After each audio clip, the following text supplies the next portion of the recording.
seems to move every time. Okay, Sandy, if you'd introduce Jared. You bet. Thank you. Good morning, everybody. This morning we have the pleasure of having Jared Mace with us again. I know many of you attended his session at our last virtual meeting, and he gave us rave reviews for Jared, and we had many requests to have him back again. So we're excited very much so for this class. So for those of you who don't know Jared, he is a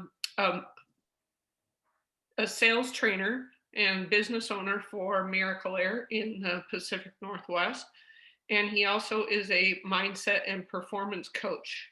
He currently trains individuals, teams, and organizations on sales, overcoming obstacles, and what it takes to succeed. He has helped take 27 stores from $8 million in sales to $18 million in sales in a 12-month time period. And he has had open house events, grand openings, customer appreciation days that were over 200,000 in sales in a 1 week period. So we're excited to turn this over to you, Jared. And thanks for being here. Good to see you. Yeah, thank you for having me. And for those that did request me, I appreciate it. That means a lot to me. And on a Saturday morning too, that you guys are up and here, that also means a lot to me. I know that that is not something that we are a lot of times opting to do on a Saturday morning. So I appreciate your time and I don't take that lightly. I'm gonna share my screen real quick. See if I can make this work.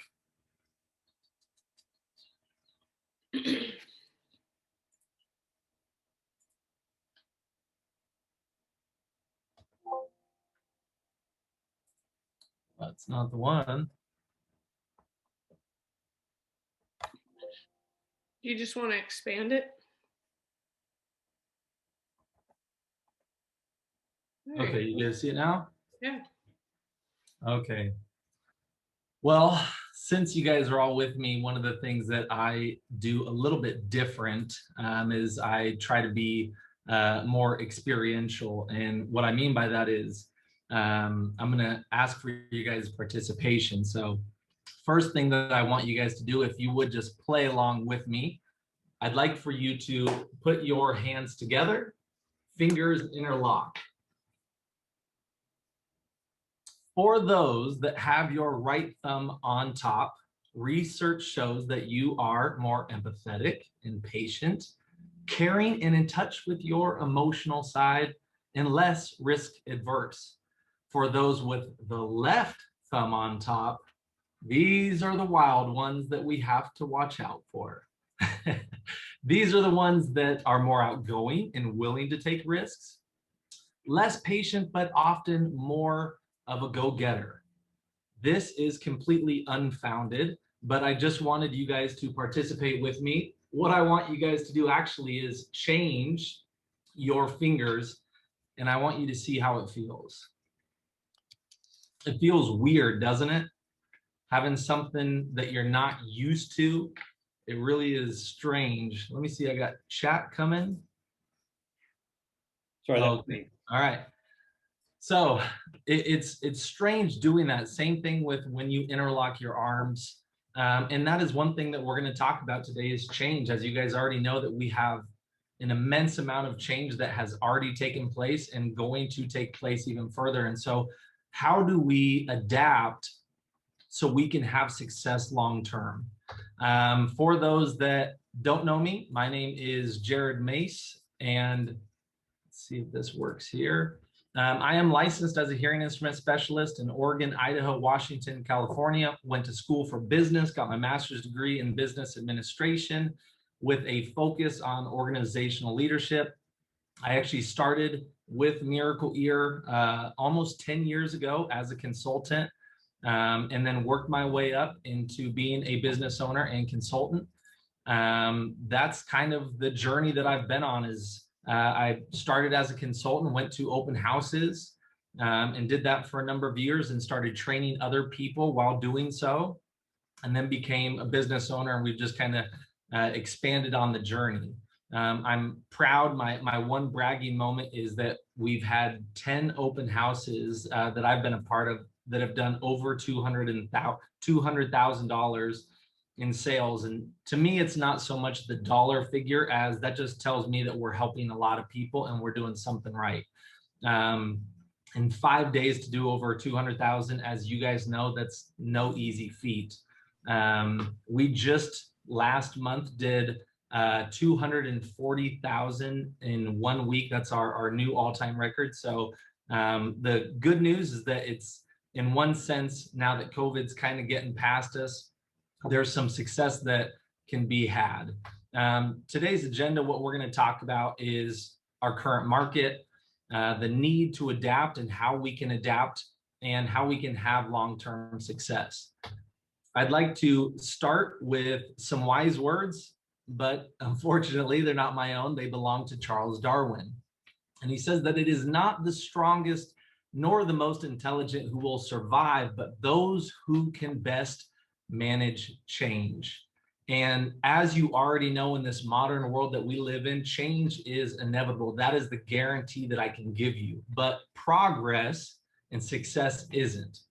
And so business owners, consultants, we have to not only be open to change, but we have to actively be engaged in it.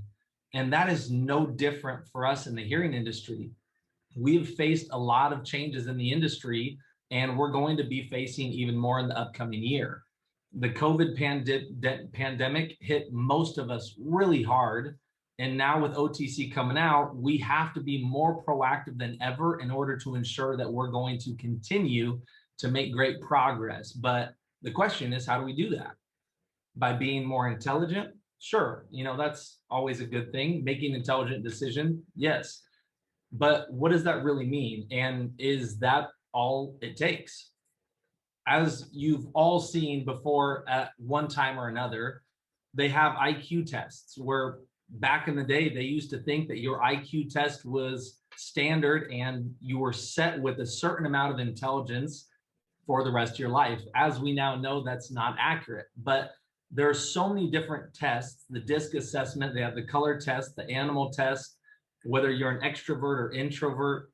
All of these are valuable in one shape or form, but they don't tell us the whole picture.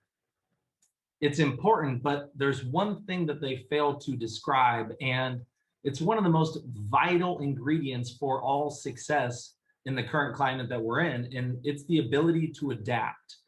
It's called the Adaptability Quotient. And if you want the standard definition is the ability to greet changes in the marketplace, consumer preferences, and technology. In order for us to succeed, we have to be able to adapt. And one of the best ways that we can adapt is by knowing who we serve, and those are our patients. One interesting thing, as you guys all remember the market track data back in the 1990s that found that only 35% of hearing impaired non-adopters stated that they would wear hearing aids, even if they were free and invisible. Even if they're free and you can't see them and they help you hear, they still wouldn't wear them. And we have to understand this because with the changes in the marketplace, I think that that is one understanding that we have to grasp, is that people still don't want to wear hearing aids. A lot of times people don't want to admit that they have issues, that they have faults. Hearing loss gradually declines. And so it's something that is very insidious in nature, and they learn to adapt and get by and adjust. And so many times people think it's not them. They're in denial. The baby boomer generation is already in full effect. People born between 1946 to 64, that 19-year period, right now, as of 2021, the first baby boomers are turning 75. 10,000 of them are retiring on a daily basis and turning 65, 75, and are perfect prime demographic in the years in which they get help. And they're living longer. 64,000, and this is back a few years ago, but over 64,000 of them lived over 100, and they're getting even better. They're more active in their later years, but the statistics remain the same, that 1 out of 3 that are over 60 have a hearing loss. 2 out of every 3 over 70 have a hearing loss. So now at this point that the baby boomers are starting to turn 75, there's a lot of opportunities. They're using cell phones more often and social media. They want to be perceived as healthy and vibrant as they age. 86% of them own a cell phone. And the wealth in America is a part of this as well. 50% of the US adult population will be over 50, and this was back in 2017, but they hold 70% of our disposable income. And 35% of the boomer population has a household income over $100,000 a year. Now, the adoption rates are increasing, as you guys saw earlier this week, which is really a good thing. More and more people are starting to adopt, but again, it's only 34%. That's not 80, 90%. And that just tells us that they're still in denial, still putting it off, not wanting to get help, uneducated about what they can do and the technology that's available. The motivation for non-owners to purchase hearing aids is, as you can see here, let's zoom in on this for myself. But having insurance is an important thing for them. A hearing test that makes it clear that they need hearing aids, a positive recommendation from the doctor, a place to evaluate the hearing aids without pressure, a recommendation from a hearing care professional that I trust, evidence that the technology is significantly better. These are some great slides that I've stolen from some of the other people this week. Now, even though that we see that the adoption rates are increasing, we also see that the worse their hearing loss, the more they are wanting to get help as well. But the reasons often why they're purchasing is that the hearing test clearly demonstrated a need, that they trusted the hearing care professional. That is number 2 on the list. Number 3 is had some coverage and got help paying for them. The trial clearly showed that they would help. They were impressed with the technology and the features. The price was affordable. They liked the organization and the practice. There was a guarantee. Now, these are important figures to look at, and it's important because we play such a vital role in this process. A few years back at a convention with Miracle Ear, they showed some statistics, and this is from Market Track. And this was just a few years back when the adoption rates were 30% in the United States, and in Japan it was 13.5. And this was an unregulated approach that Japan has. Their satisfaction rates are much lower.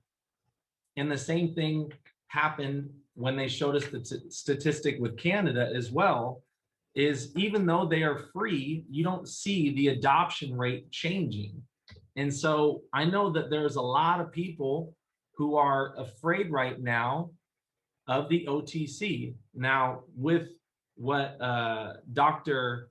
Thomas on Thursday was sharing, that there's some new technology that's coming out, and some people are worried about it, but you still see in the data that they want to talk to people. They don't feel that they can test their own hearing, that they feel confident in purchasing hearing aids without knowing which option is the best and having somebody that they trust to make that decision.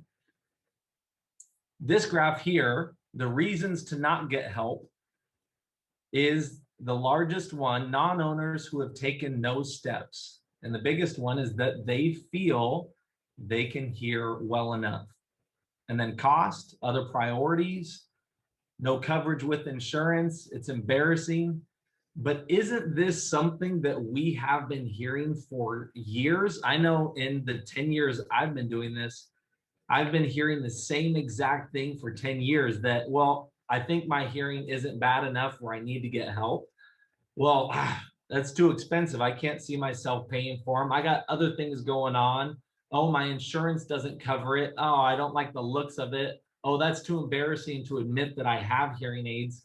These are all things that we have already been experiencing since you've been in the industry.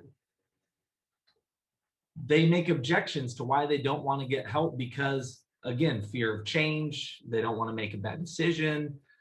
Societal pressures. They don't think they need it.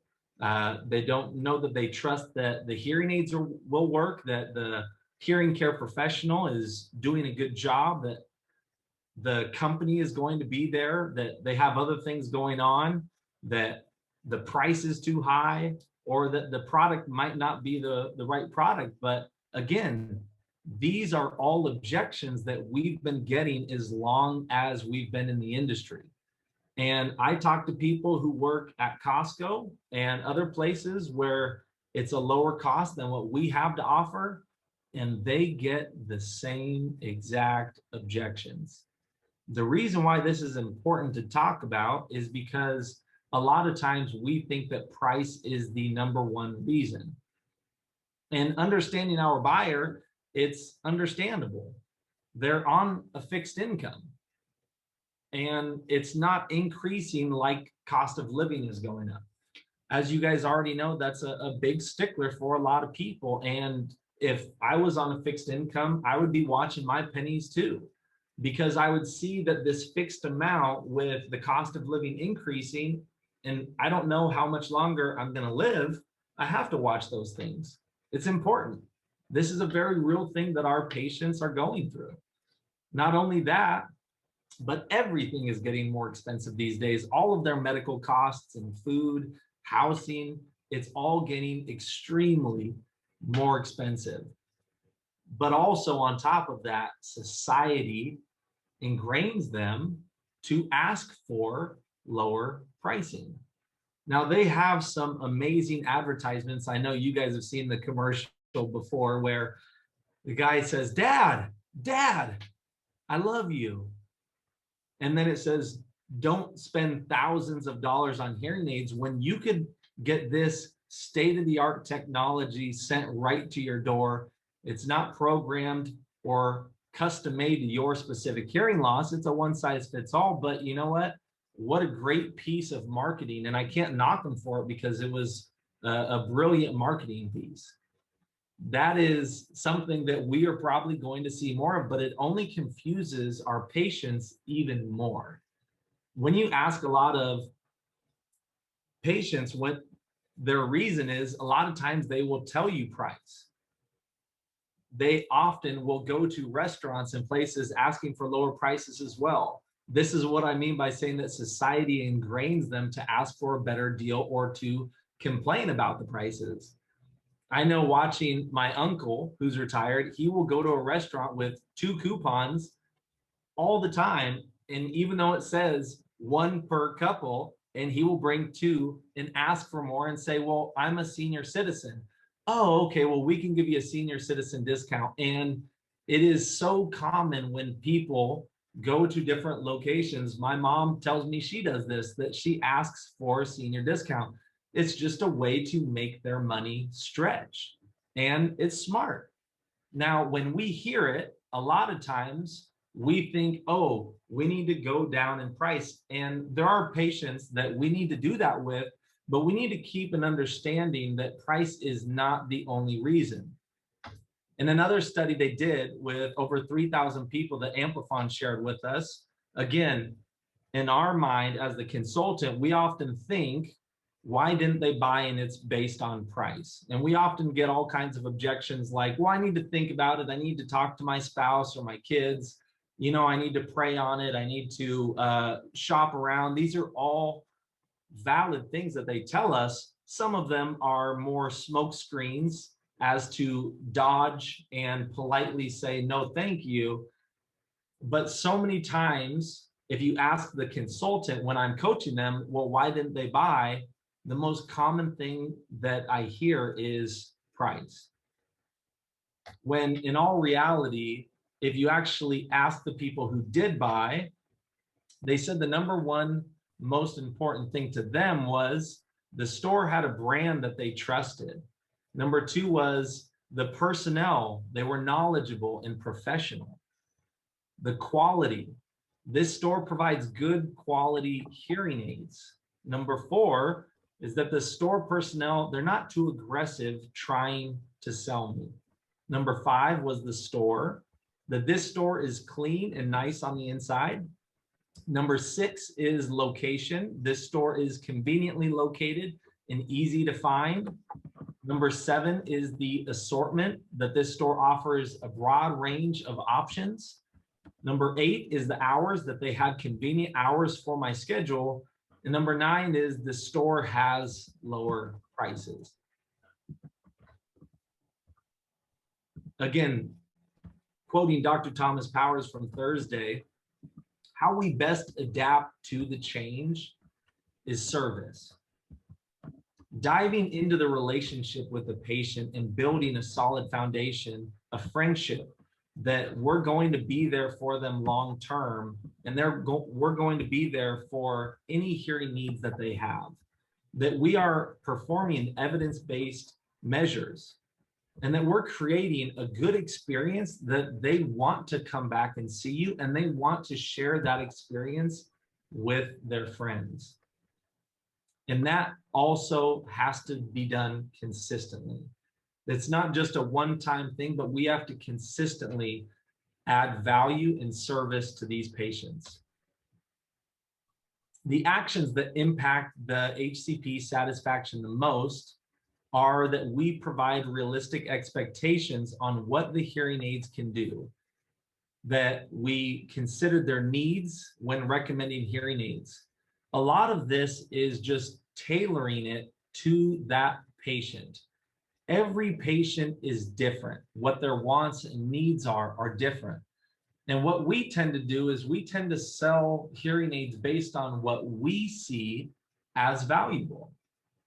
Just like a hearing aid rechargeable system, to one person, it's really important because they're extremely busy and active, and they don't want to have to carry around batteries with them. During a meeting, their battery dies and they have to pull out the batteries, find them, fiddle around with the sticker, open the battery door, bring attention to their hearing aids. But for the 95-year-old with dexterity issues, that same feature has a completely different benefit of, I don't have the dexterity and it takes me 20 minutes to change my batteries. And that is difficult and it makes it hard to have hearing aids. Too often we sell what we think is the benefit and the impact to that patient, but we need to understand what benefits them and how that feature can have multiple different benefits and impact them. The most common thing, again, that we hear is price, but price is always going to be important, and it will always be the most important issue when there is an absence of value. When value is present, then it starts to change our outlook on price. A lot of what we need to do is through educating the patient on how hearing aids work and the different benefits that are available. Now, with value, as you already know, value is subjective. Every person values different things differently. I know you guys and gals have all had a patient where they had a significant hearing loss, needed the help, and had the finances to do so. The wife came in or the husband came in and they were on board and supportive, asking for help. And for one reason or another, we weren't able to get them to make the decision. Those are always the most frustrating ones that have kept me up at night, because I know that I was letting the patient down and their family members and everyone around them down because I wasn't able to find a way to create enough value for them to justify spending that much money. No matter what it is that you buy, that's how we make decisions. If you're spending $30 on a book, you think you're going to get at least $30 of value or more out of that product. Same thing with hearing aids. If it's $5,000, we have to justify to that patient, they have to justify why it's going to bring more value to them than the $5,000. And again, everyone is a little bit different. I remember being in San Diego at another conference and had an owner telling me that they don't sell top of the line products often because he feels that at that price point, he's going to get more returns. And I said, it doesn't matter what the price is, because I've seen people return for $4,000. And I know those that work for Costco, they've seen people return for $2,000, $1,500. It's not the price, it's the value that they're getting out of it. And so the best thing that I can give you is we have to find a way to increase the value to that person. And that alone will help us to get more people to take action instead of putting it off, to take action sooner than later, and also to get better technology. Because one thing, as we all know, for 90% of the patients, that when they get better hearing aids, they complain less. When they get better hearing aids, they're back in our office less. When they get better hearing aids, they are happier and they're easier to work with. That's one of the things that we have to get good at, is building the value.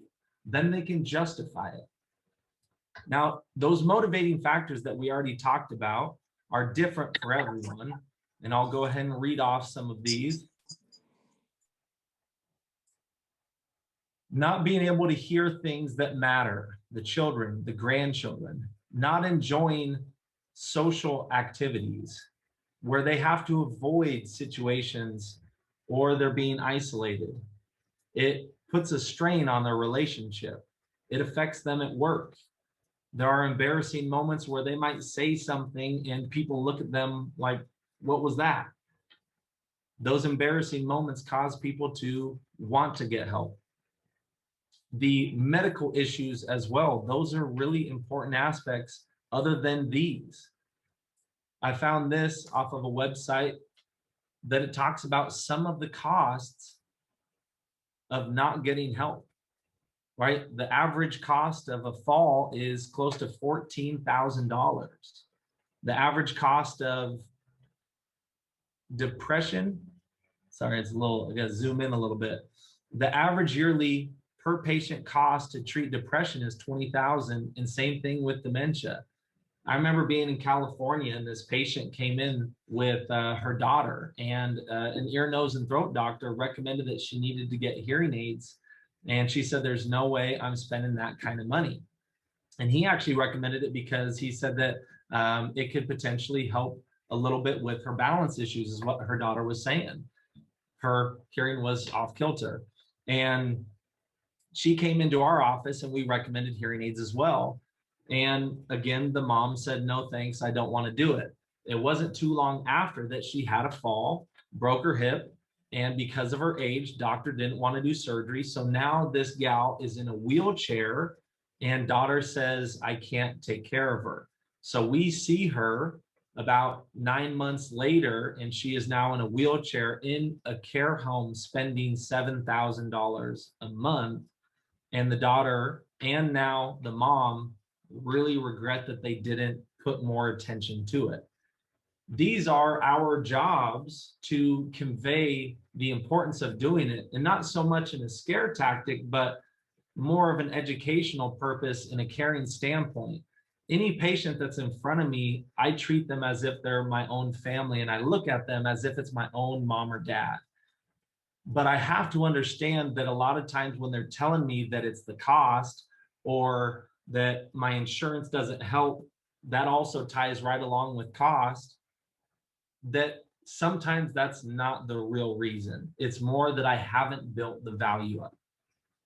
Another conference I went to, there was a speaker and he worked with Harley Davidson. And he said, what is the difference between Harley and Honda? Am I able to see chats on here? Let's see if we can. If you guys chat. Okay, let's try this. All right, I want you guys to chat with me. Let me know what the difference is between Harley and Honda. Status. Yep. Anyone else? Brand. Brand. Yeah. And you can either write it or say it, either one. So here's a couple of responses. Brand, somebody says, I don't know. American made. Harleys are cooler. Image, Harleys also go. noise. That's right. So when I'm on chat, it looks like I can only see my message to you. And All right.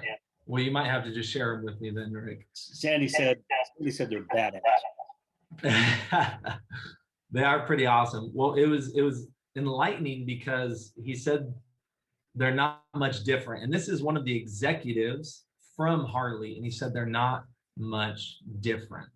He said they have quality products. He's like, if you ride a Honda, it is a good quality product. But the difference is those things that you already mentioned, the brand, the recognition, you don't see many people getting a Honda tattoo on their arm, but you see it with Harley, right? There's just a stigma of, if I'm riding a Harley, that I'm a bad dude, right? I'm a cool dude.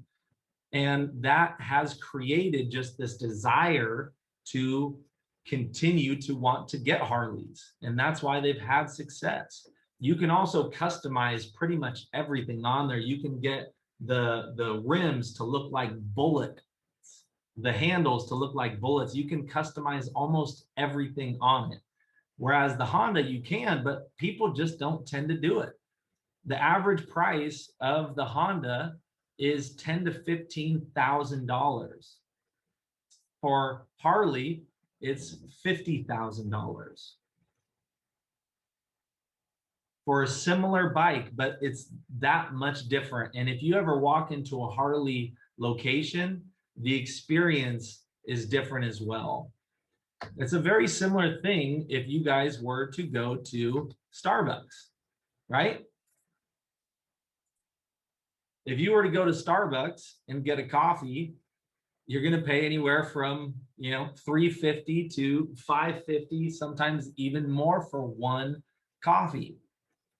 It's 89 cents at the gas station. The difference, what is the difference between Starbucks and your gas station coffee?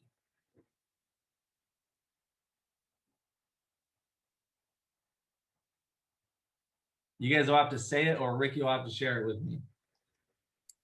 I'm going to say Ambiance. Yeah.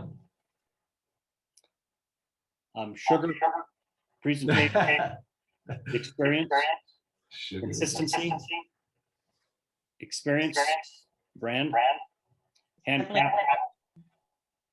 Just looking at it says it all. Yeah, that's true. It does Quality look and pricey. quality. Yeah, and that is one of those, again, those interesting things with a purchase. For me, I just need a little bit of cream and a little bit of sugar and I'm happy. And that is going to be for some people. My wife, she will not buy coffee from a gas station. She's going to Starbucks and it's $4 to $5 every time. Now, the reason why this applies is there are more and more products that are coming out that are going to be a low priced offering. And there are going to be those people that decide to take them up on it. Let them go. That's totally fine. I can't tell you how many people that I've seen as I travel to 6 different states where they bought one of those hearing aids and the reason why they're in is because it didn't work well for them.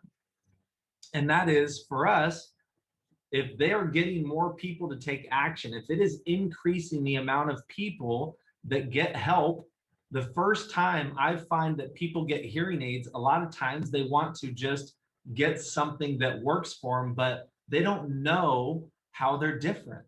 And so the first time people buy hearing aids, they tend to buy based more on price because they all look similar. It's difficult from a consumer standpoint to make a purchase because they all look somewhat similar. So how do I know the difference? And that is our job, to educate them and walk them through the process to build the value. But if we don't do a good job and they all look the same, price is going to be the main factor. And they will continue to purchase those lower priced items because we didn't do a great job of building the value. The difference between the winning horse and the losing horse, the winning horse gets 10 times the purse that the second place horse gets. So the question is the winning horse 10 times better? No. Water, it boils at 212 degrees. At 211 degrees, it doesn't boil. A huge difference? No, not much at all. The same thing for us. The difference between the $1 million store and the $300,000 store is not that much different. I can tell you my own experience. When I first started, I wasn't very good. And not to say that I'm very good at this point. I still have a lot of room to go. But when I started, I struggled. And one of the most important conversations I had was calling the owner, my current business partner now, but the owner at the time, I called him and I said, I'm not having the success that you said I should be having, and I'm not making the kind of money that you said I should be making. And he said, well, why don't you reach out to somebody who is having the success you want? So I reached out to this gentleman. Some of you know him by the name of Jim Navarra. And I take him to dinner, and I took him to Ruth's Chris, and he opened up the book of Jim's secrets, if you will. And he shared with me all the things he does from start to finish. And I went home and I started realizing that most of the things that he did were very similar to the things I did. And those little things, just done slightly different, can make all the difference in the world. Because when I started looking at it, I said, well, yeah, I take time and I build rapport. I'm sure all of you guys do as well. I took time to ask them questions to find out what their needs are. We did a thorough evaluation. He did a thorough evaluation. I took time to detail and program the demos for him. I counseled, I set expectations. These are all things that I was doing and he was doing. I would do verification and validation. I would ask for referrals. And when I looked at his schedule, it was consistently busier, but not because of a lot more opportunities as far as what the marketing would pull in, but it's because he had a loyal fan base of patients that trusted him and cared for him. But what I realized is those little things add up to make a big difference. Just like if you leave out baking soda and you're making a cake, it's going to affect the recipe, and that's one tiny little ingredient, a tablespoon. And that can alter the taste completely. What we have to get good at doing is shaping perception. Now, another great speaker I heard, we had this gentleman, and he worked at Disney. And he was asking us a question, and he said, well, what do you guys remember about Disneyland? And I want to ask you guys that, so I want your guys' participation. When you guys think of Disneyland, what do you guys think of? When you guys remember Disneyland, what comes to mind?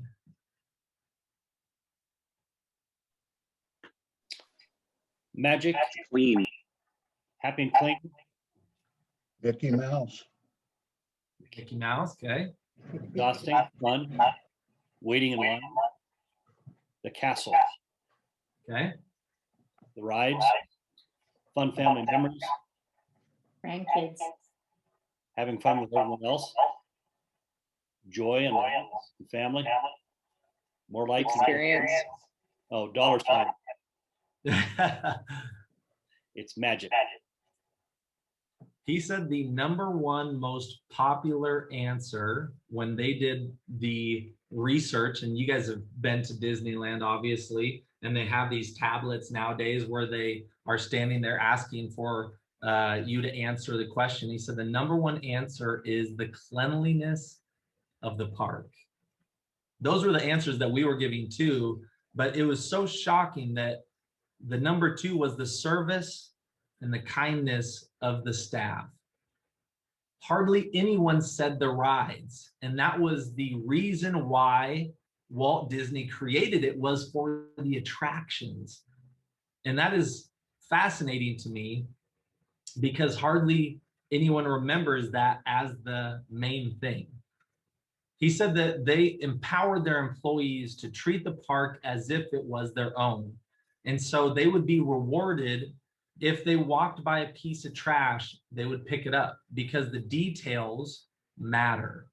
They looked at every step of the process through the consumer's eye. So they would constantly have meetings about how can we improve every step of the journey. And when I stayed there, we stayed at one of the Disneyland parks, and they actually tucked my kids' teddy bears into bed. Another night, they sat the stuffed animals up as if they were watching television.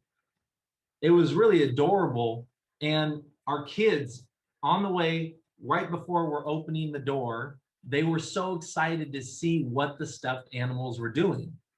It was one of their staff at the hotel that said, this is something that I've been doing. And they mentioned it during one of those meetings. And they said, that is an amazing idea that we can add value to our customers, to the people visiting the park along that step of the journey. They added on the buses TVs that would entertain the kids, the young ones that are restless, that didn't have a nap, that are grumpy, that have had a sugar overdose. And on the way back to the hotel, it would provide them entertainment because they looked through the journey and said, how can I make every step of the way better? In our practice, that's what we have to do. If you walk into a medical office and there's trash right outside, and you walk into the office and there's coffee stains all over, the front desk looks disorganized, and then you walk into the back office and you see something like this, would that make you feel like they're going to take great care of you, or do you feel like you're going to get lost in the shuffle? I remember going to another office, and the individual who ran that office, from his point of view, it actually looked really well. But it was a completely different perspective if you sat in the patient's chair. And so I recommended for him to get up and actually to sit in the patient's chair to see what it is that they see. And it was mind-opening to him to see, wow, I had never looked at it from this point of view. And so often we go to work and we follow the same protocol. We get to the office, we open the doors, we turn the lights on, we go make our coffee, we open up our email, and we do the same thing on an ongoing basis, that we forget to sit in their chair, to see things from their perspective. And so I want to challenge you all, when you get into the office on Monday, to sit in the patient's chair. When you're walking into the office, what does that look like? What are those cans in your office? For you, if you are sitting in the lobby, what does it look like? Is it clean, or are there coffee stains all over? Does it look organized? Does it look like the office hasn't been painted in the past 15 years? When you're talking to them about leading technology, does the office support that look? And how about you? Do you support that look?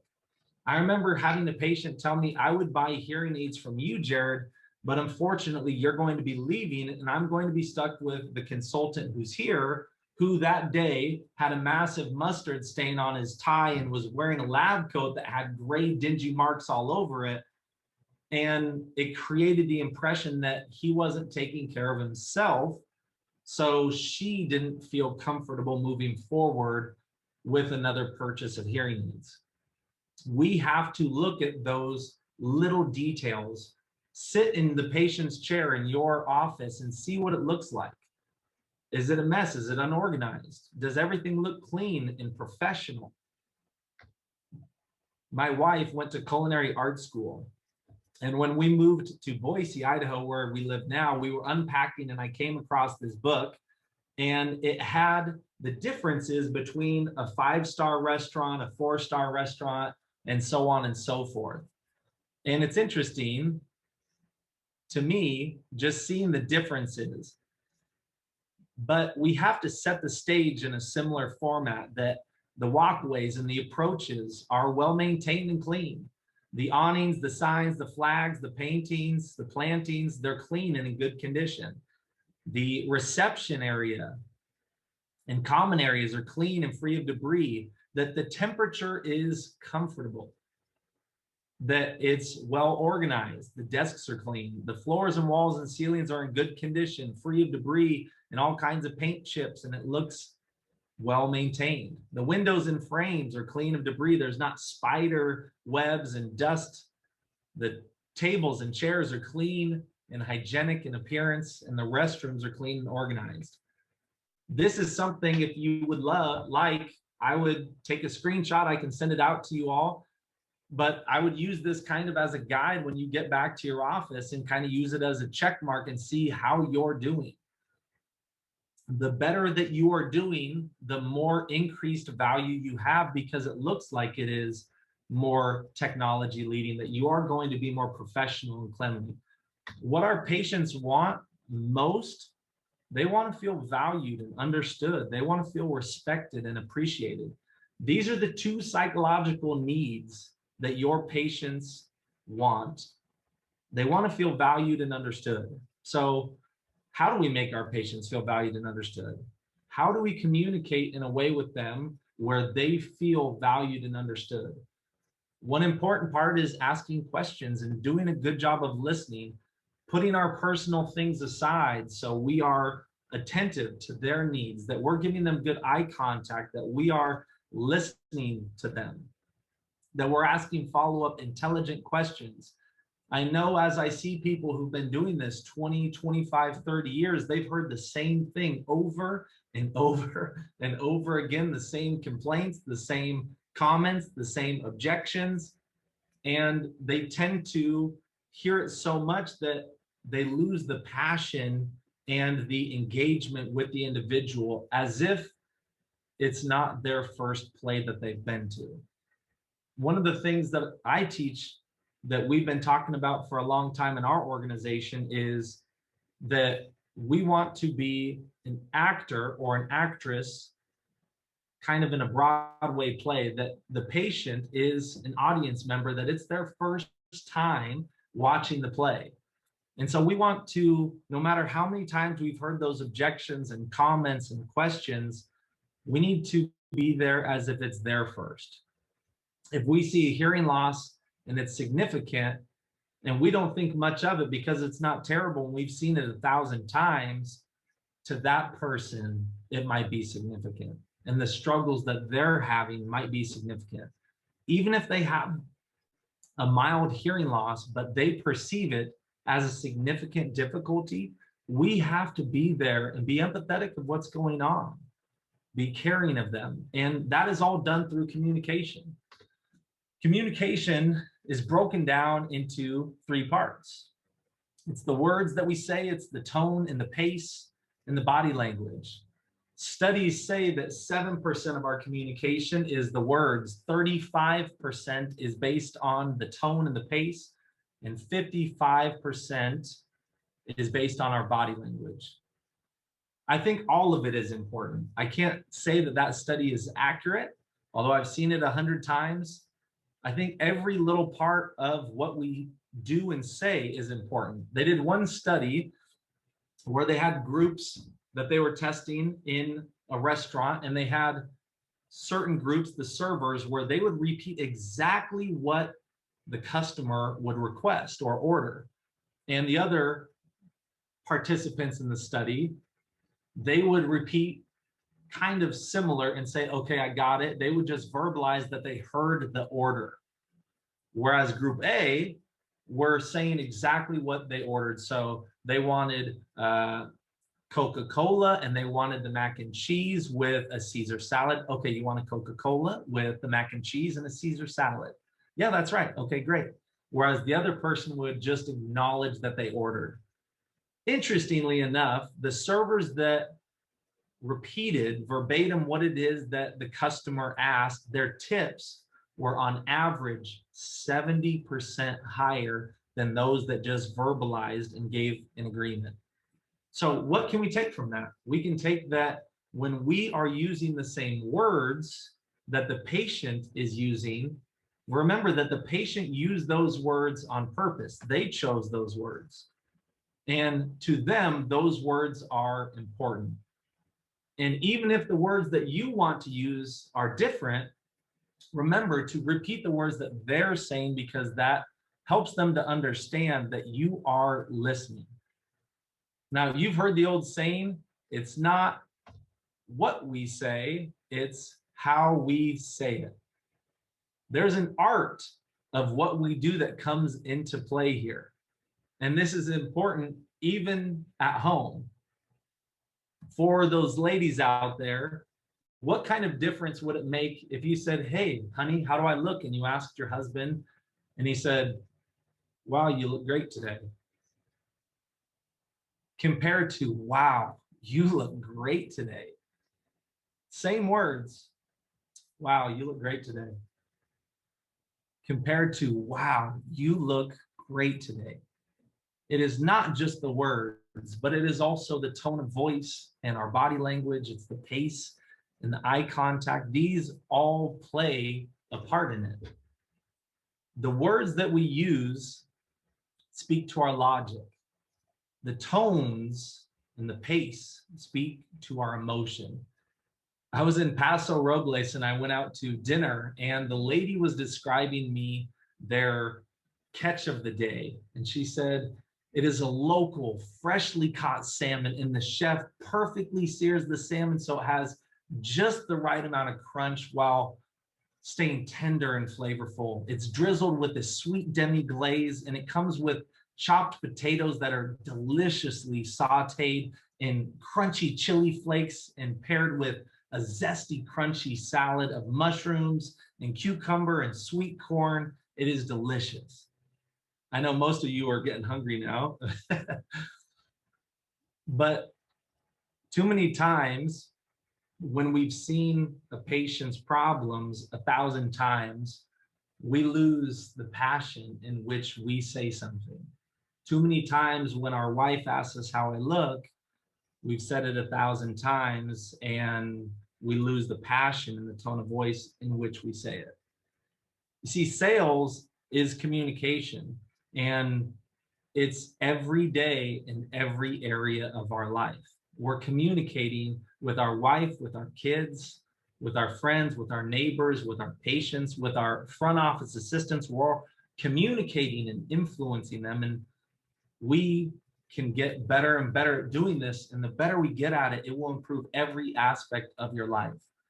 Now, I've seen some people, and this is more common with those that are either new trying to sound smart, or from some of our people who have been doing it a long time who aren't very intelligent, but sometimes they get a little bit too technical. I don't know if you guys have ever heard of the word ecchymosis.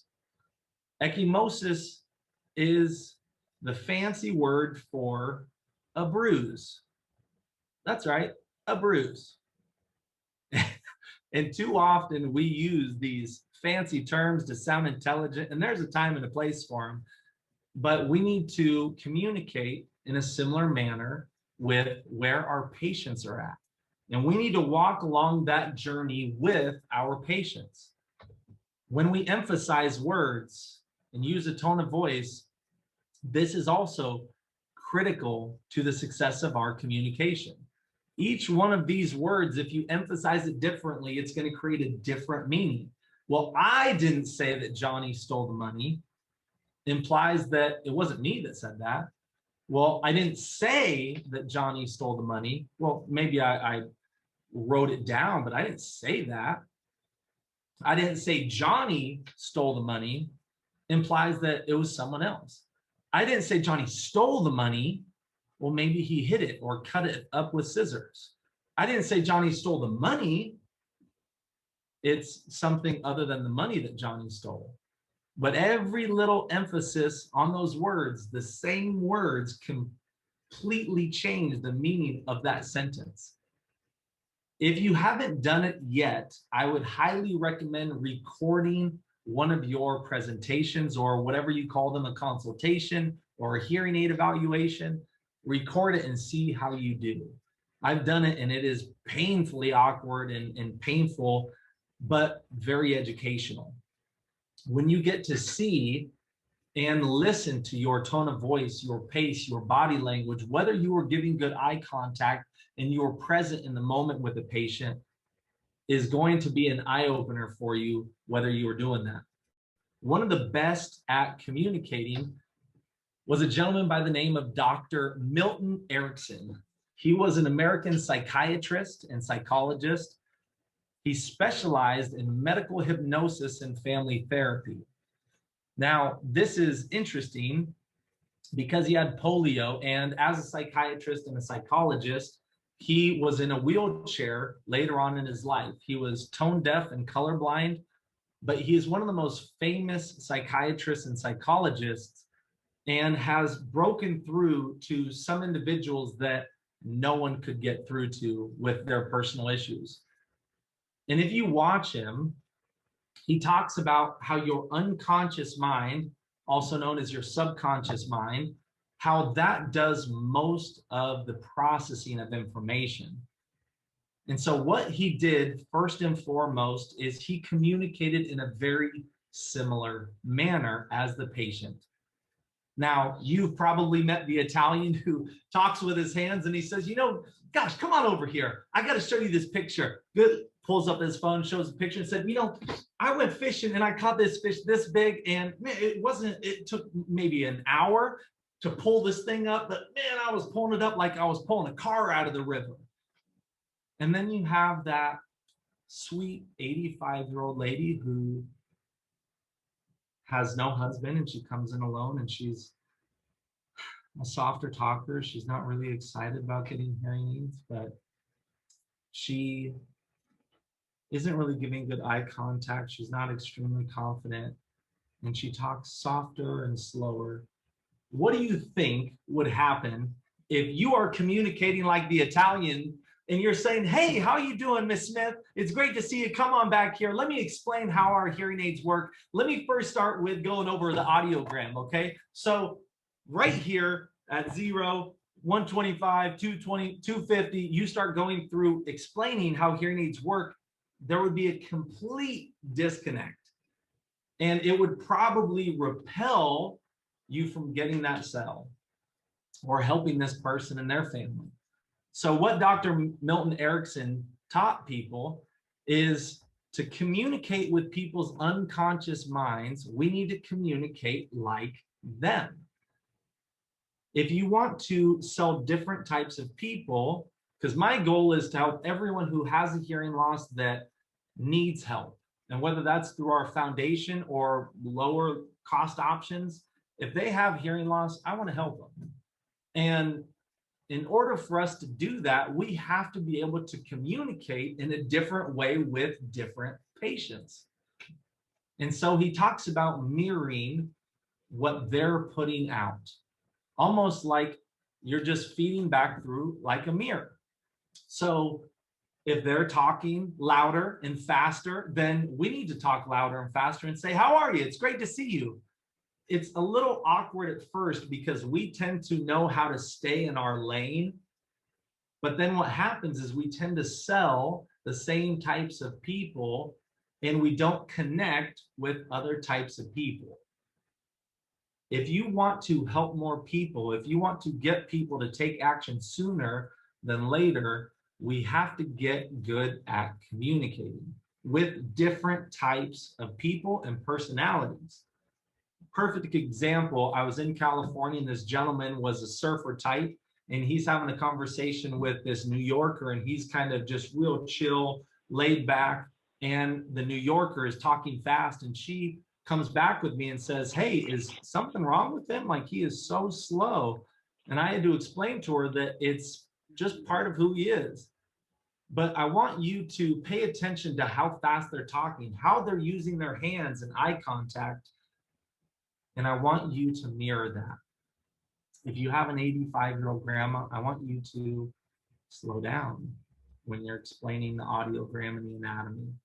I want you to kind of hold her hand through the process and explain it in a way that's not going to be overbearing and too much for her. Now, an hour later, you might have to change for the Italian or the person who is a louder talker. He explains that when you do that unconsciously, it triggers in their mind without them even thinking about it, that this person is like me. And you see this all across the world, really. You go to a high school, you see cliques everywhere. They dress the same, they listen to the same music, they talk the same, and we have to pay attention to those cues because it's true as adults as well. And so the handshake that they give you, let's say you're a country individual and you really value shaking hands with a good grip, but you have that 85-year-old grandma and you do that to her and you crush her hand and she says, wow, this person is going to be overbearing to me. That really hurt. Maybe he's not the right person to take care of me. So we can match the handshake that they give us. If they give you a good firm handshake, give them back a good firm handshake. The words that they use, match that. The pace, the facial expressions, the proximity, their breathing pattern. If you do these things, you will find that it creates such a level of connection that they will trust you when you're making a recommendation more than they ever have. You will get less objections because it's more about the energy and the connection that you have. Now, everything must be congruent. This person says, no, yeah, I'm excited to help you hear better. But as you can see in the picture, obviously, he doesn't look too excited. His facial expressions, his crossed arms, I don't imagine that his words and his tone of voice are really going to express that he's really excited. So make sure that when you're choosing the words and the tone of voice, that it's consistent. Just like when you're saying, honey, you look great today, you choose the tone of voice accurately so she receives it better. I don't want you to change who you are. This is one thing that I want to get clear. Do not change who you are. I want you to change how your message is delivered. Very similar, as you already know, if you are a parent, you tell your kids in a different way to do the same thing depending on where they're at in their life. I tell my 2-year-old something different than my 5-year-old, than my 8-year-old. This is how we communicate differently, so our message is better received. And I implore you to do a similar thing. Change the message and the delivery so it is better received. Don't change who you are, but change how your message is delivered. Again, this is strange at first, but the better you get at it, the more people you will help. The more people you will connect with, and they will trust you and want to purchase hearing aids from you rather than wanting to go somewhere else. So I want to talk about this book, and I would recommend writing this down. It's a fantastic book. It's called Influence by Robert Cialdini. He talks about 6 different things that influence us, and it's consistency, reciprocity, authority, liking, social proof, and scarcity. There are 6 different things that I want you to look at through a lens with your marketing, with your office, with how you communicate about your presentation. I want you to look through these lens of 6 things and see if you are including them, and if not, how you can make adjustments in your presentation, your marketing, and how you approach your business. Number 1 is going to be consistency. But before we get into it, I want to make sure that all of the stuff that we've been talking about and everything going forward, that we realize that the difference between influencing people and manipulating them to do something is based on our intentions and our purpose. And I hope that we can move forward with the understanding that we all have the right intentions for our patients. And if we do so, then all of these are valuable tools. I look at it like a hammer. A hammer can build a house or it can hurt someone. These tools, when used appropriately in the right place at the right time, can really connect with people and help them to make a decision sooner than later. Now, it's not to say that using all of these are going to help you to close everyone, but it will help you connect with more people, get less objections, have a higher closing rate, and to build more value and connection. So the first one is consistency. In our society, we have a high value for being consistent. And the older we get, the more we value consistency. People who are not consistent, we call them flaky. And what do we do with flaky people? We stop hanging out with them. We have an obsessive desire to be consistent and to behave consistently with what we said, with how we define ourselves. Maybe you guys have had this experience where you told someone something and you defended it, and the more and more you argued about it, the more and more you stuck your ground, only to find out that you were wrong, and it was hard to go back because you didn't want to be inconsistent. Instead of saying that we need to do that, we need to make slight adjustments. They did a study, and they had these researchers put together a really sloppy sign, and they went around neighborhoods in California, and they asked if they could put this sloppy sign in front of their yard to drive safe.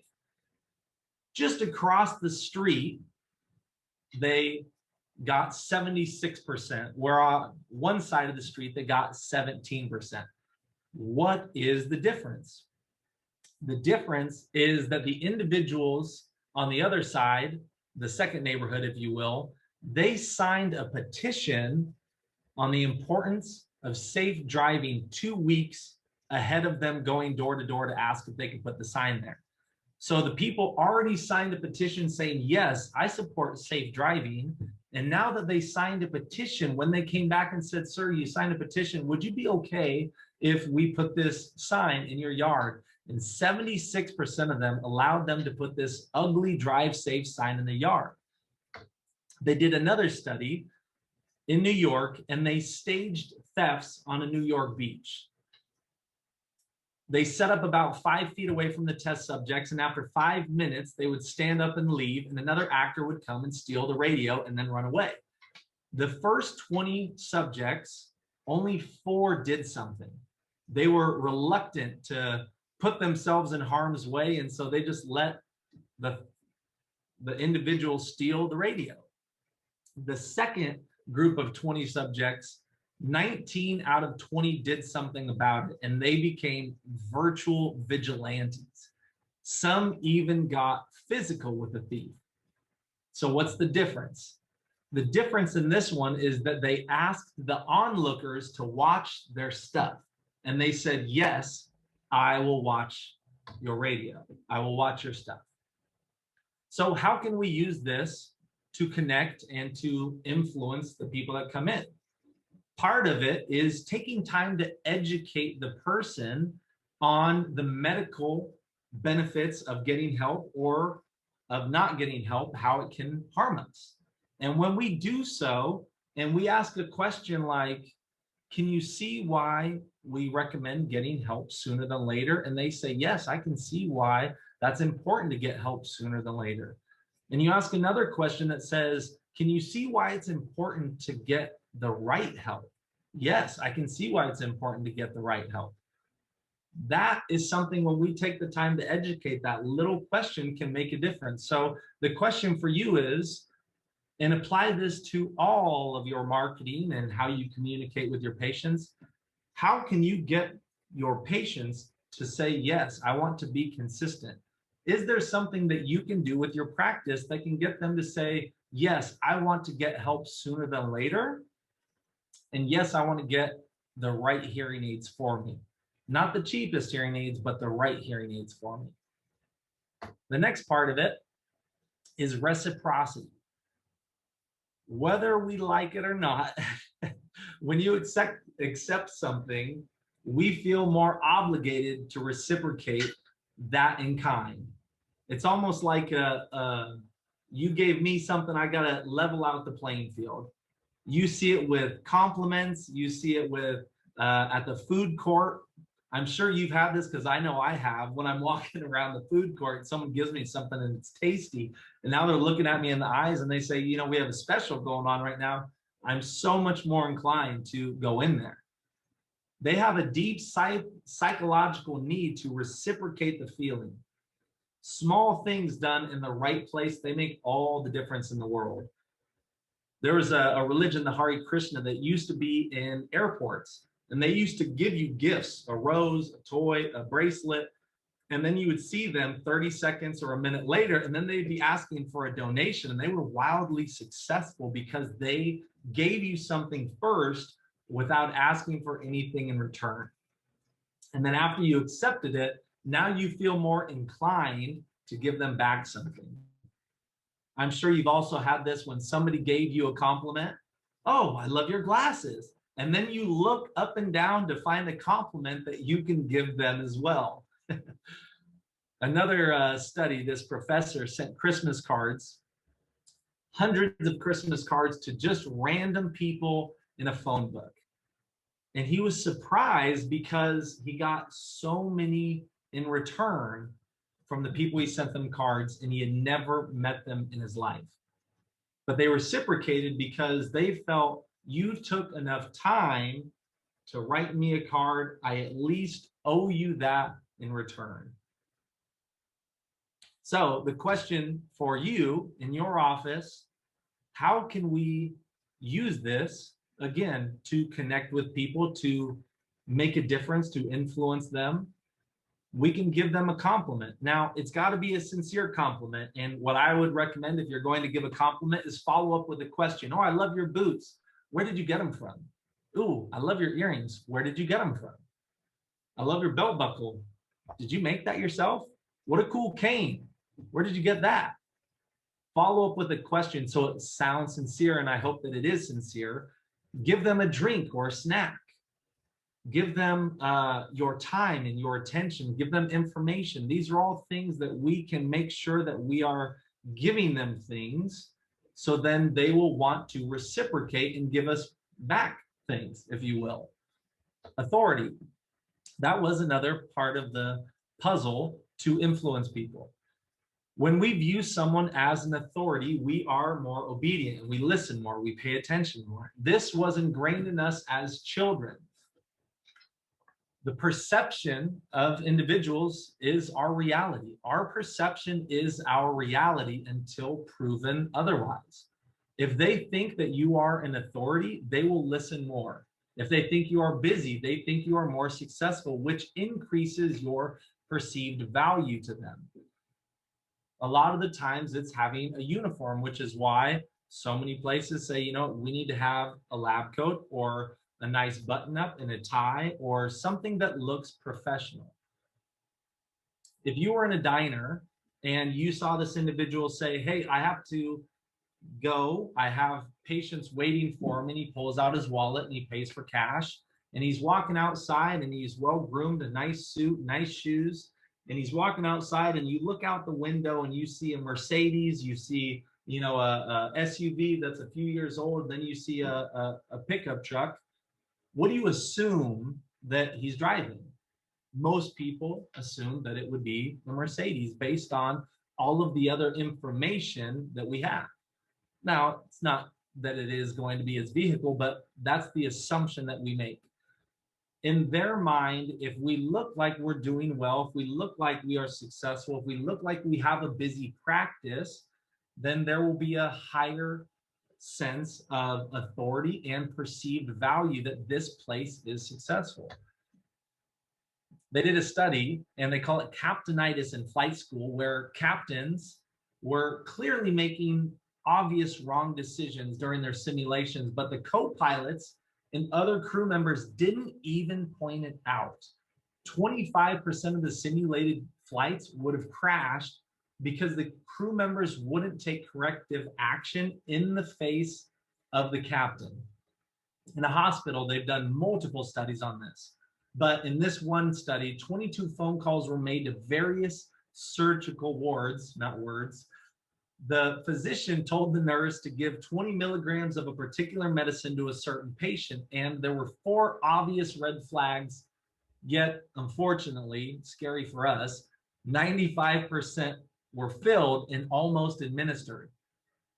The 4 flags, it was given over the phone. The medication was not cleared for use. No one had ever seen or identified the doctor. That's crazy.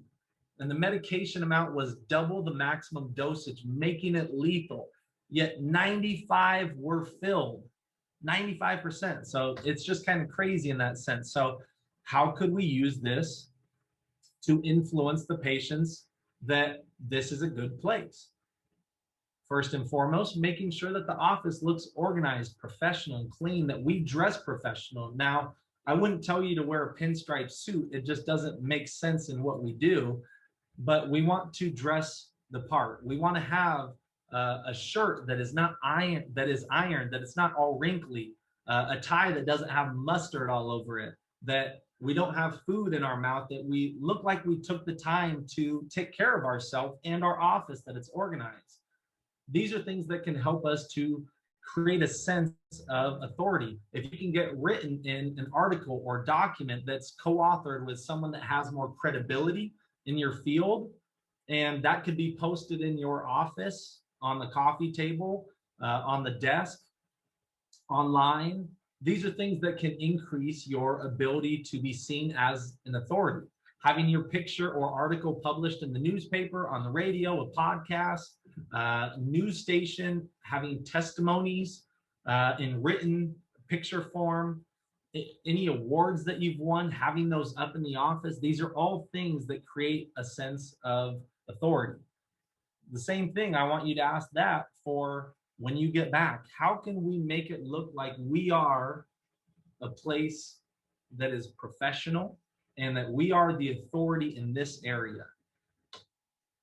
The next is liking. And we've already talked about this slightly, that people buy or are more influenced by people that we like. Just think of the Tupperware, right? A lot of those are because I'm hanging out with people that I like. We tend to buy things from people that we know, like, and trust. Like attracts like. And so when we're communicating with people, if you take the time to build rapport with them and you find a commonality, and that's a commonality that they're passionate about, let's say it is fishing, and you continue to talk and ask questions, even if it's not something that you love, but you ask further questions about it and you can just tell that's their passion, they will just go on for days. And that is something that for you, you can build that relationship. I'm sure you had an experience at least one time in your life where you had a conversation with someone and they were talking on and on and on and on, and you didn't say but maybe 5 words, and at the end of it, they said, "Man, I like you." This has happened to me a few times, and in my mind, I'm wondering, what is going on with this person? How can they say they like me? I've said nothing. People love to talk. There's a radio station that people tune into, and it's called WIFM. What's in it for me? People love hearing their own name, and they love hearing their own voice, and they want to talk and express what they're passionate about and their hobbies and what they did and what they accomplished. Find that commonality and they will like you more, and they will trust you more, and they will want to work with you more. At an MBA program, they had 2 different groups. In the first group, they told them, hey, time is money. We got to find a negotiation and you need to come to an agreement. Only 55% of the people were able to come to an agreement. The second group, they were told to share something personal with the other individual before they even started negotiating.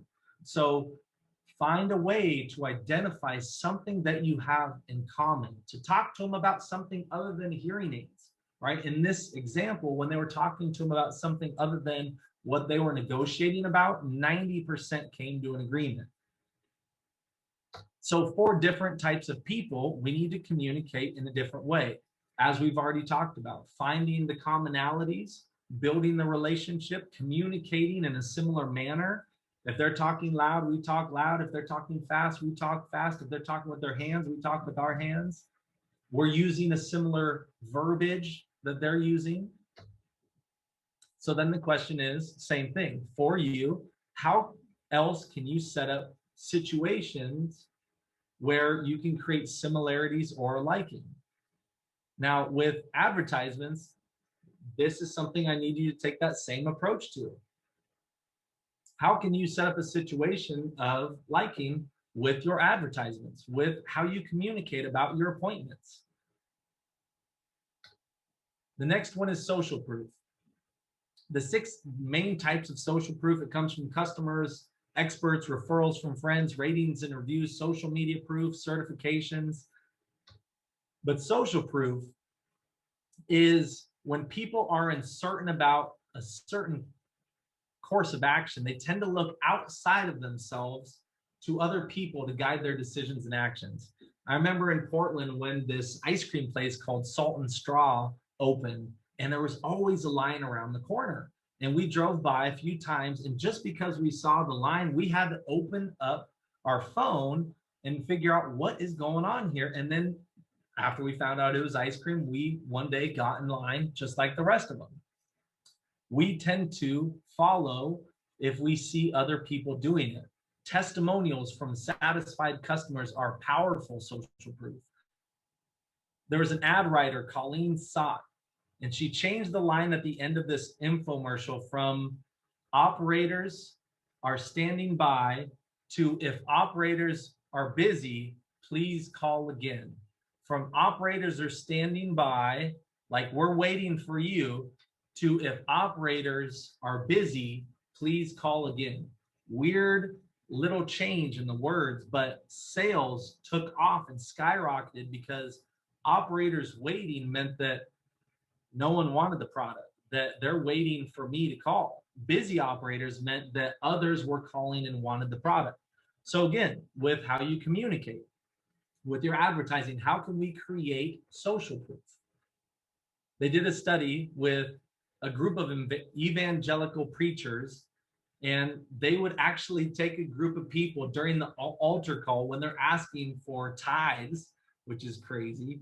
But they had them walk up, and after seeing enough people walk up, others said, well, I should probably be doing this too. Has anyone ever heard of Jonestown? That's social proof in action. When a school teacher is trying to get her students out of class, they focus on the first couple of students in line. When you guys were younger, for those that are still going to clubs, if they're on there, I know I'm not going anymore, but club owners, they create an artificial line to make it seem like this is a busy place. Here's another study they did with a college student in New York acting as if he was having a seizure. And they had other actors involved in this. And when 5 people were present and 4 were in on the experiment, and they did nothing about it, the person having the seizure received help 30% of the time.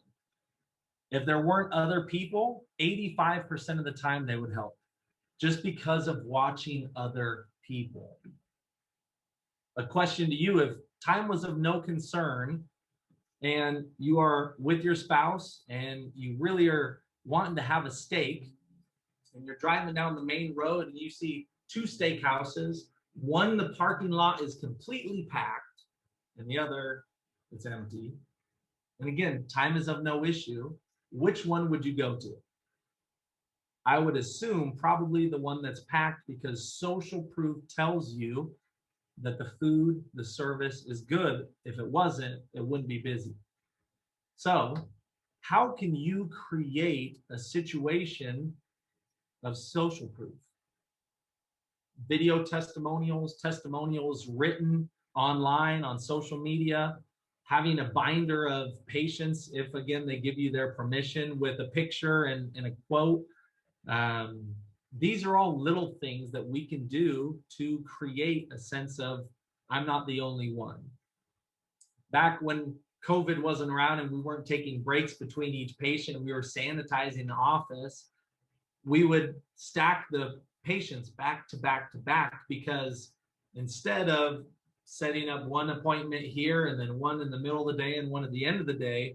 We brought them all together because if I walk in and the office is a ghost town and I leave and there's not another patient and it's a ghost town, when you're talking to me about getting hearing aids, I'm wondering, am I the only person supporting this office?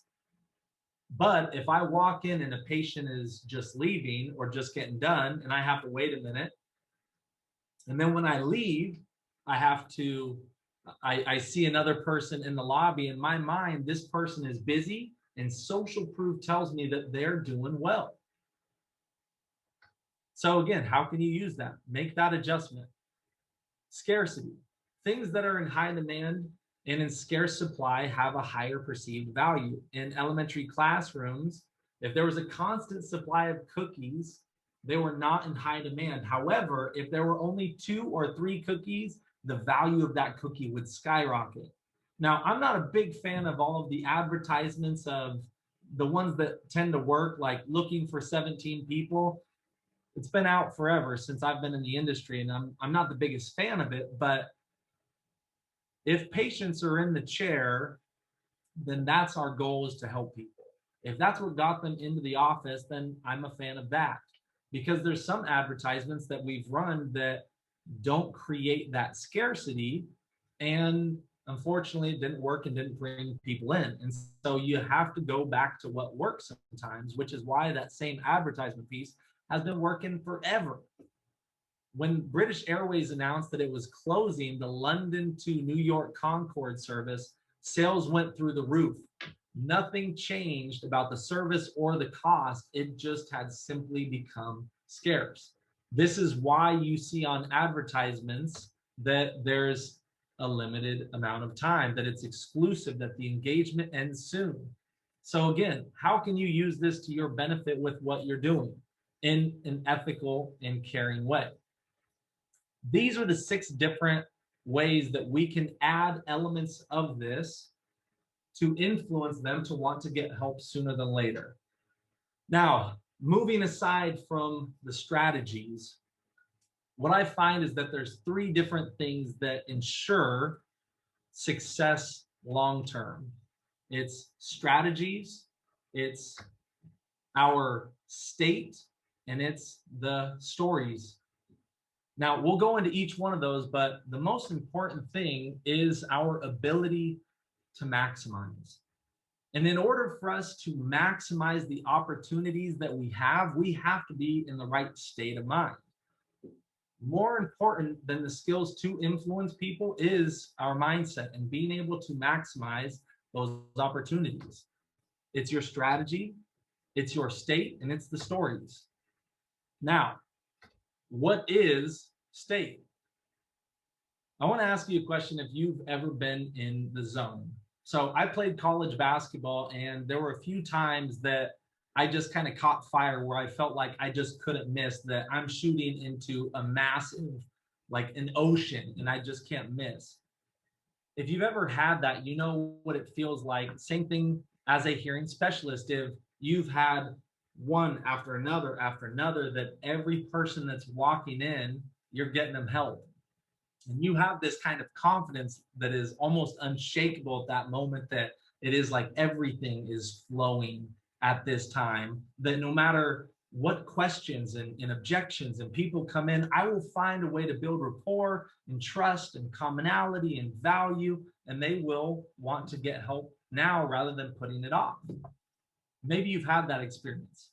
There's this gentleman by the name of Laurence Olivier, and he was playing Hamlet on Broadway. And when it was over, the crowd was mesmerized, and they called him back for 10 curtain calls. That had never been done before, 10 times. And one of his friends was in the audience, and the stage manager took him backstage, and he found him, and he was kicking things over, and he was in a rage. And they were like, what's going on, Laurence? No one's ever had 10 curtain calls before. Like, you were absolutely amazing. Why are you upset? And he said, I know I was amazing, but I don't know why. Learning how to control your state rather than hoping that it will come to you is the goal. Our state is comprised of our inner self-talk, our thoughts, what we focus on, the language that we use internally, our physiology. That's what puts together our state. Your inner game and your outer game, they affect each other. How would athletes look like after a great performance in winning the game? A big smile, a hand fist saying yes, standing tall, big body language, eyes open, talking faster, excited, louder. And the same thing if they lost, you can imagine that their shoulders are slumped, they're looking down, they're not, talking as loud or as excited. These impact our state. So why should we manage our state? If you are in control of your state, your ability to control their state and their emotions changes greatly. Sales is an emotional game. People buy based on emotion and then they justify it logically. They want to feel. What they're doing is they're essentially buying the feeling of the product that we are talking about. If they feel this way about this product, I want it too. What is that? And the state that you're in, if you're happy and excited and you seem passionate about what you're talking about, then that product that you are talking about is associating that emotion to it. If you ask people enough times why they want to get hearing aids, you're always going to boil it down to an emotion of confidence, of connection, of, lack of, feeling and embarrassment, but it's all an emotion. So just like the layers of an onion, asking the right questions allows us to peel that onion layer back and it gets more emotional. When you find that emotional connection with people and you understand what their driving factors are, you're going to get better at getting them to take action. Have you ever been around somebody who is negative? And you can just feel they're always complaining and whining and just moaning. How long did you want to be around that person for? I would guess not that long. Have you ever been around a person who is loving life and excited and they're always kind and have something positive and supportive to say to you? Do you want to be around that person more? Typically, yes. I want to be around people who enjoy life, who want to, talk about the good things, not just complain. It just doesn't make you feel good. If you are feeling lousy and you're talking about your product will create a lousy feeling in the mind of the patient. It is absolutely critical to manage your emotional states. If somebody cancels an appointment and you let that get you into a frustrated state, you're going to diminish your ability to influence and connect with the next person if you carry that emotion with you. If you ever create a script, read the script as if you are sad. Read the script as if you're angry, and then read the script as if you're happy, and you'll see that each one of those sounds so different and will be perceived by them differently as well. So if you're talking about the products and you're saying that these hearing aids are $7,000 and you will get the most amazing hearing back, and more importantly, you get me and I will be here every step of the way. If you're confident and you're passionate and you've done a great job talking about these things, they can feel that stuff. If you're, they're $7,000, they're great hearing aids, and they're making a big difference, and you get me with it. All the service that I'm going to be providing for you, that's going to come with it. You probably aren't too excited about that, are you? Unfortunately, in our world, the happy people, they tend to get sent to the loony bins. But it is one of those things that if we're in a bad state, we don't perform as well. Sports, our relationships, and we have to get good at adjusting. With what's been going on with COVID, that's put a lot of us into a negative state because our finances that we've earned are down. The amount of people that are coming in are down. The advertisements aren't pulling in the same.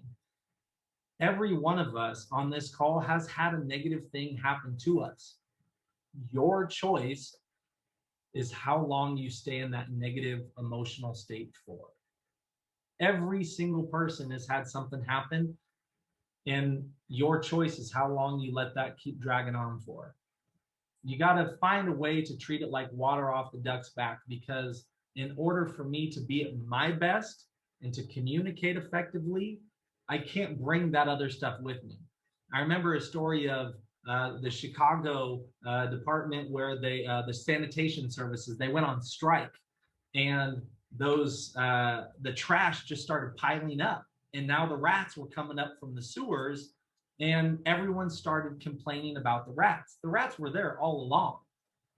It's just that the trash was now there. Once they removed the trash, the rats went back down into the sewer system. The same thing, I heard this guy say this, that we're carrying around the baggage of trash and we're complaining about the rats. Put the bags down.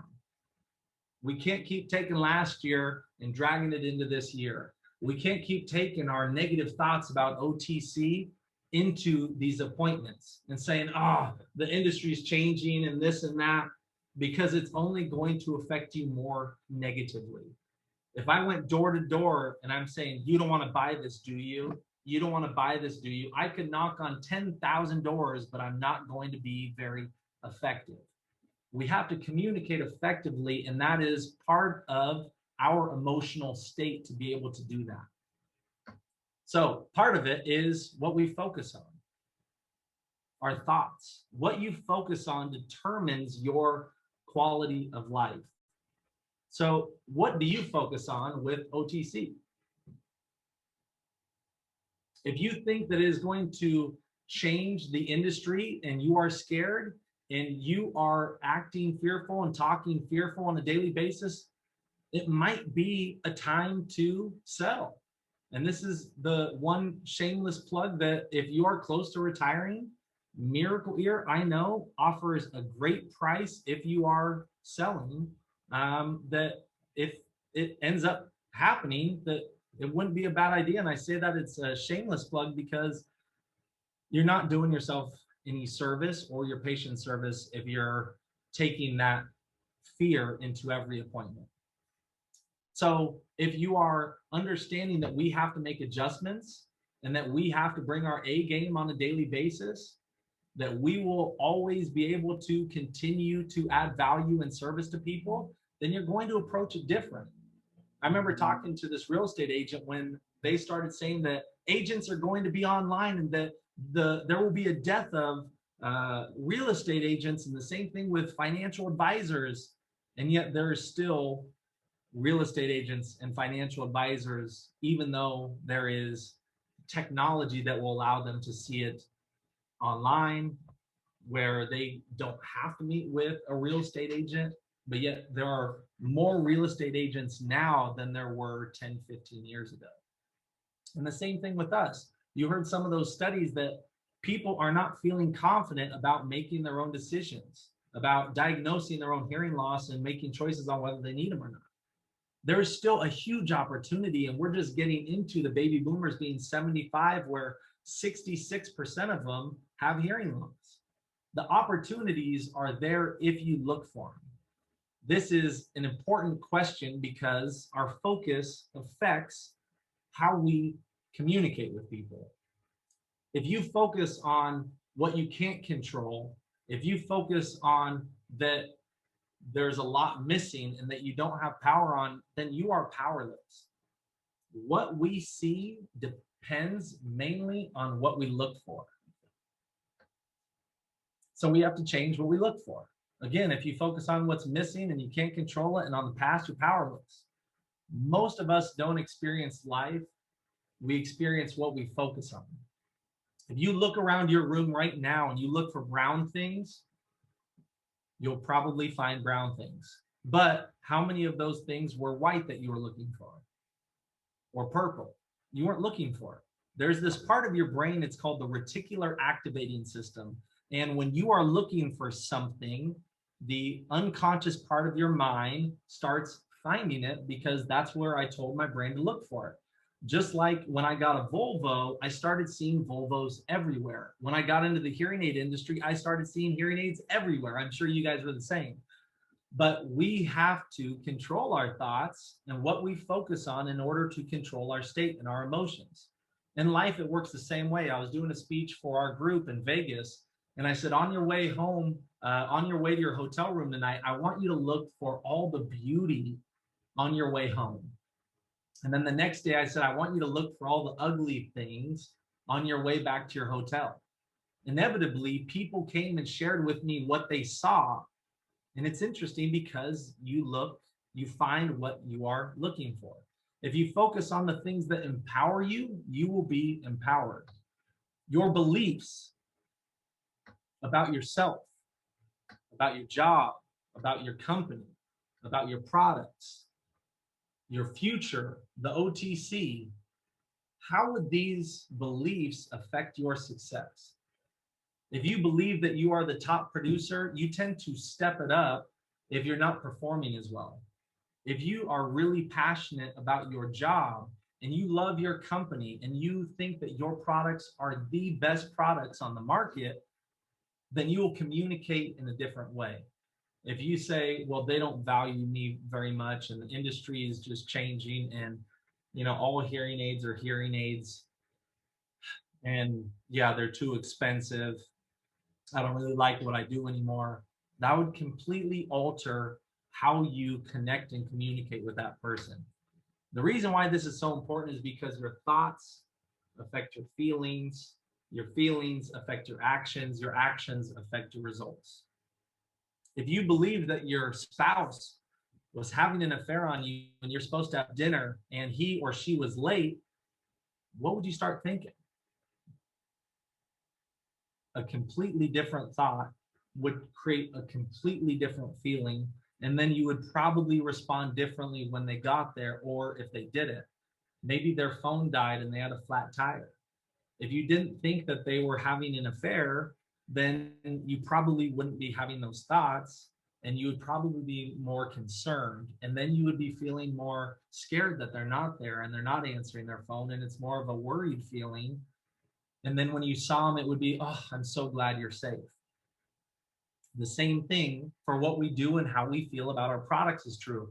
If you feel a certain way about your products, then your feelings will change and the actions that you take will change. If you believed that your product, your hearing aids that you offer are the conduit to changing their relationship, that is the one thing, excuse me, that would change their quality of life for the rest of their life, and you believe that with 100% of your heart, you would be doing more to be able to help them. You would be talking in a more passionate tone of voice, and they would feel that belief as well, and you would have more people connecting with and purchasing hearing aids. So for you, what do you believe about the OTC, and what are you going to do about it? What is it that you fear? On a scale of 1 to 10, 10 being I'm really confident, it's kind of like flipping on a light switch, to 1 being not confident. How confident are you that you're going to survive this? This is something that you have to either A, make a pivot and change things, B, sell it and get out, or C, make an adjustment, and we have to increase our belief and we have to communicate in a different way. So that last decision is, what are you going to do about it? OTC is coming, but for us, again, in order to maintain long-term success, I'm going to dive into our patient's success and I'm going to roll the red carpet out for them. We're going to care more than we ever have, and we're going to provide better service and be available for them, because those are all things that people value that they can't get by buying online. They don't know where to go. What if they get wax in their ears? I've had people that get free hearing aids from the VA and they purchase with us because it takes 2 months to get an appointment, 6 months to get an appointment, or the service that they get is just not that great, and they want to know that somebody will be there. Our industry is not going away. It might change a little bit, but OTC products really have been around for a long time. Now they may have improved, but they've been around, and people have been buying simple amplifiers for a long time. So we have to control the inner communication to ourselves. I want you to take inventory of some of the thoughts that you have where you say, it's not going to work. I can't do it. I'm scared. And if you want to survive this, we have to start taking control of those negative thoughts. I would recommend writing down some thoughts that you can replace those, and we have to start changing those. Jim Rohn said that just like weeds, weeds will continue to grow. We have to be active at pulling those weeds, because how far will they go? They will go all the way up to the house, and they will grow over the house if we're not making a conscious, determined effort to be positive and to remove the negativity. You have to use your brain, or your brain is going to use you. So we have to get better at communicating ourselves. We have to be realistic of what's going on in our mind, and we have to change that dialogue in order to change the state of emotion that we're in. If you wake up and something happens, 85% of the thoughts that we have are negative, and we have to change our perspective. If you research 9/11, there were multiple stories of people that survived because of a weird accident. One person got mustard on his tire, spilled something on the way to work, turned around, and because they turned around, they were late and survived. One lady, her boyfriend broke up with her, and emotionally she was affected, and so she didn't go to work that day. There is a number of things that happen. One individual, there was a car crash, and they were waiting in traffic, and so they were going to be late. Changing your perspective is the same thing in what we do with our attitude, and making sure that we are at our best every day, but also asking better questions. Instead of, oh, why me? Anytime you ask a why question, your brain is going to create an answer. Why can't I lose weight? Well, it's because you eat like crap. Why can't I lose weight? Oh, it's because you're big boned, because you don't exercise. Your mind comes up with answers if you ask it questions. So we have to get good at asking better questions. How can I lose weight and enjoy it? Then your brain will start trying to find a different answer. How can we survive, and not only survive, but thrive in this industry? How can we double our sales? How can we help more people? How can we communicate more effectively? How can we make a difference in more people's lives? When you ask better questions, you will get better answers. And when you start changing your perspective, it starts getting easier to be happier, and then you have less stress.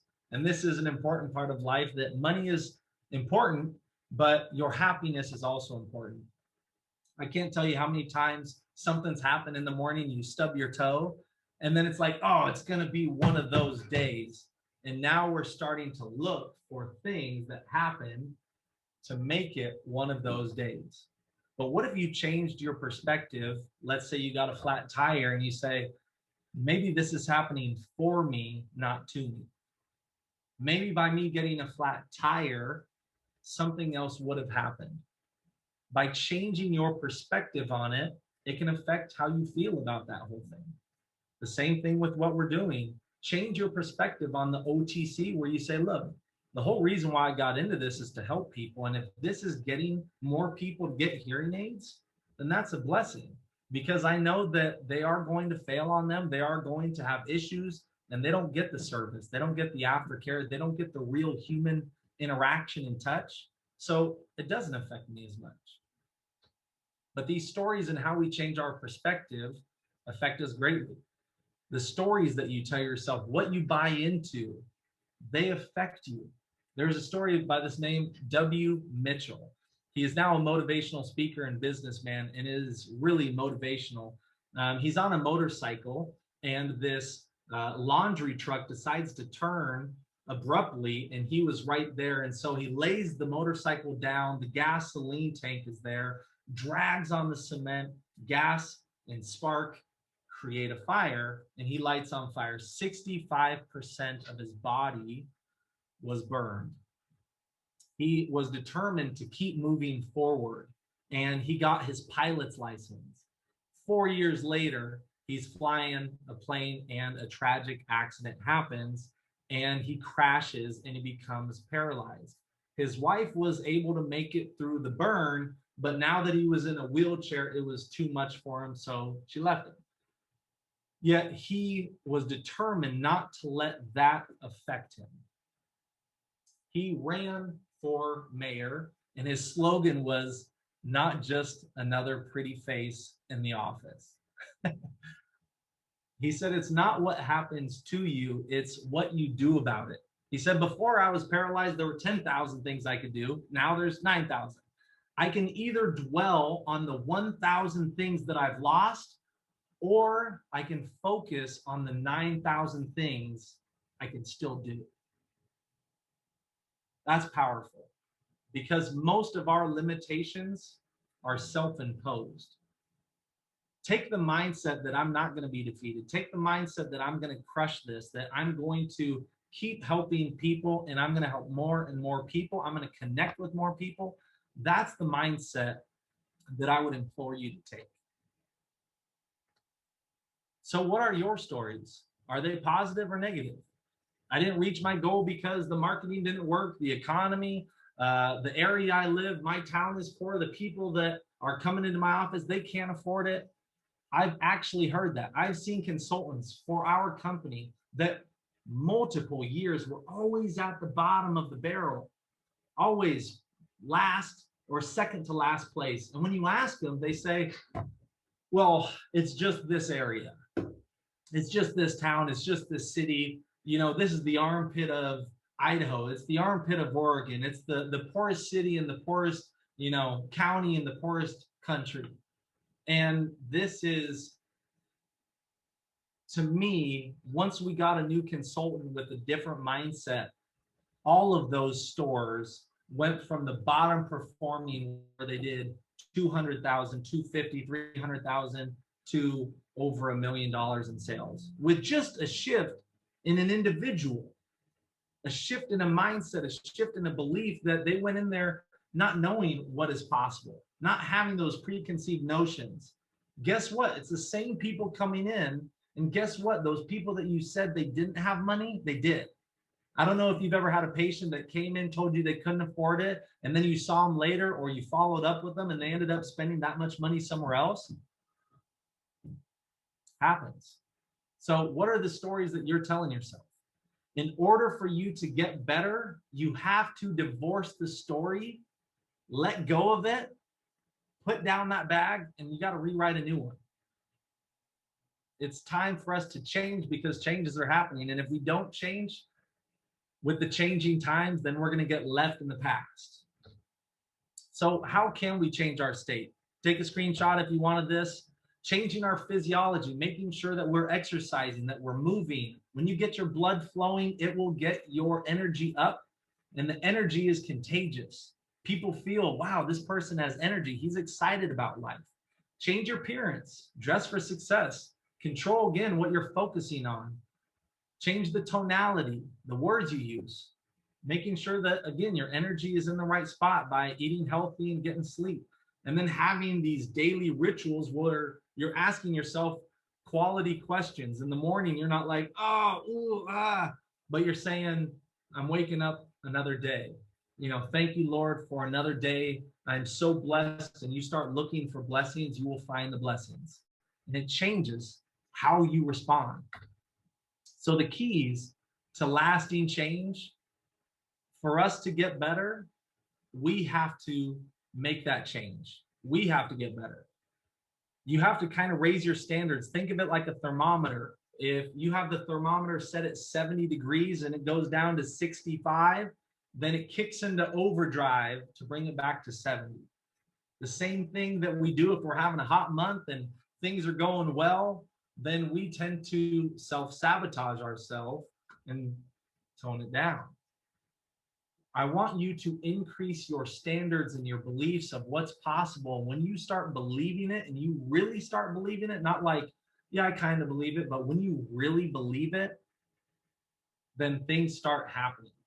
And that is what I would love to see for all of you, where you're having more success and helping more patients, that you're getting more testimonies, getting more reviews, that this OTC thing, that even if it is around, it doesn't bother you, doesn't affect your energy, your happiness, your excitement, that you are making more money than you have ever before. These are the things that my goal and why I do this, why I coach and why I train people, because I love getting the phone calls from our consultants or the other individuals I coach and companies I coach saying, hey, I made more money than I ever have, and I've been in this industry for 30 years. That touches me. You know, that I've helped more people. That's the ultimate scorecard. When you look at how much money you make, it's how many people's lives did you change? Our top performers that made the most money, they also changed more people's lives. They connected with more people and they got more people help. So I encourage you to change the stories and the strategies, to implement new tactics, to change your perspective and to raise your standards, because they are possible. Having $1 million store for every single location is possible. I've seen it. I've seen it happen in so many different locations. I know it's possible. So that is what I want to end with. I thank you guys for your time. I really, truly appreciate you guys being on and your attention. And it's onward and upward. Please reach out if you do have questions. I do actually have some information that I would love to send you. So send me an email. I would love to work with you and help you in any way that I possibly can. So thanks again. I appreciate it.